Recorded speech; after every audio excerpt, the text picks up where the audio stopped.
Your tax dollars at work, but for whom? Imagine you paid for a school field trip, but instead of your child learning something useful, your money went to a group that lobbies to raise your school fees. That sounds unfair, doesn't it? Something very similar may be happening right now with your property taxes in Tennessee.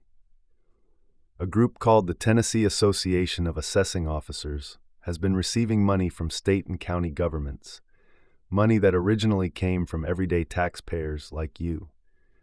But there are serious questions about whether this group is using that money to help taxpayers or to work against them.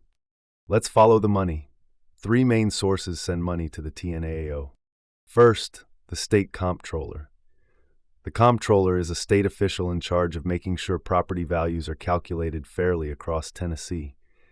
The comptroller pays the TNAO for what they call professional services, supposedly to train members of the comptroller's office.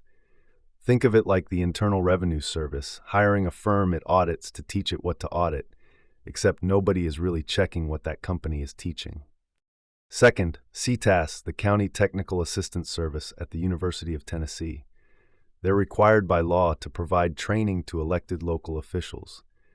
To fulfill that job, CTAS partners with groups like the TNAO. Here's the problem. CTAS is essentially paying the TNAO to do work that the TNAO should already be funding with its own member dues. In other words, CTAS may be giving the TNAO free money to cover its everyday costs. And third, Tennessee county governments. Counties across Tennessee pay yearly member dues to the TNAO on behalf of their elected tax assessors. Altogether, this adds up to between $140,000 and $160,000 per year. This money comes directly from local property taxes, money paid by regular homeowners and businesses. In simple terms, homeowners pay property taxes, counties use that money to pay dues to a private group, and that private group then uses the money in ways that may hurt those same homeowners. Now here's where things get even more concerning. There are 3 big red flags about whether the TNAO is properly set up to receive public money. Red flag number 1. No public financial records. Most nonprofit organizations that receive money from the public must file a form with the IRS called a Form 990. This form is public, so anyone can look up how the group spends its money.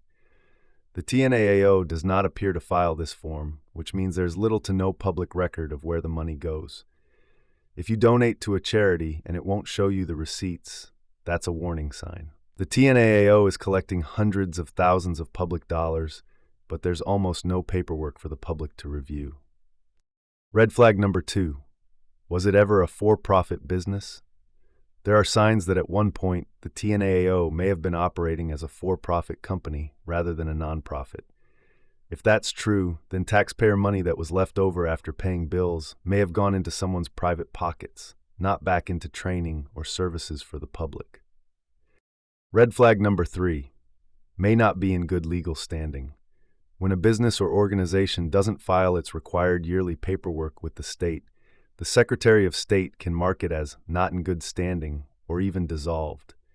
If a company is in that status, it technically cannot legally sign contracts. If the TNAO was not in good standing when it signed contracts with the state or counties, those contracts may have been illegal. But here's the most important issue.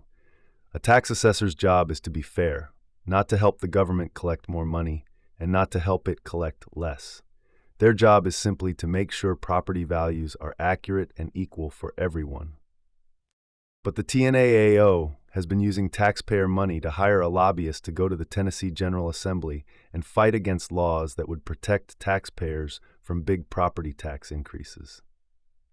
On March 4, 2024, TNAO leaders were seen actively working in the state legislature against a bill called HB 1873 and SB 2064. This bill would have put a cap on how much property taxes could increase, protecting homeowners from sudden, huge tax hikes. Think about that. Homeowners paid property taxes. Counties sent that money to the TNAO.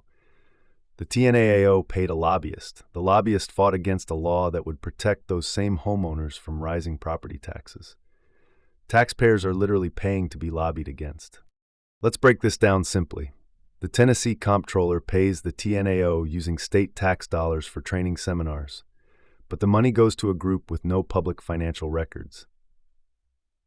Tennessee counties pay annual membership dues totaling between $140,000 and $160,000 per year from local property taxes, your taxes, and that money is used to hire lobbyists who fight laws protecting taxpayers. CTAS at the University of Tennessee pays for training partnerships using university and state funds, essentially paying for work that the TNAO should already be doing with its own dues. The big picture is this. The TNAO appears to have figured out a way to act like a government agency, collecting public money, operating through official channels, while behaving like a private company that doesn't have to answer to the public.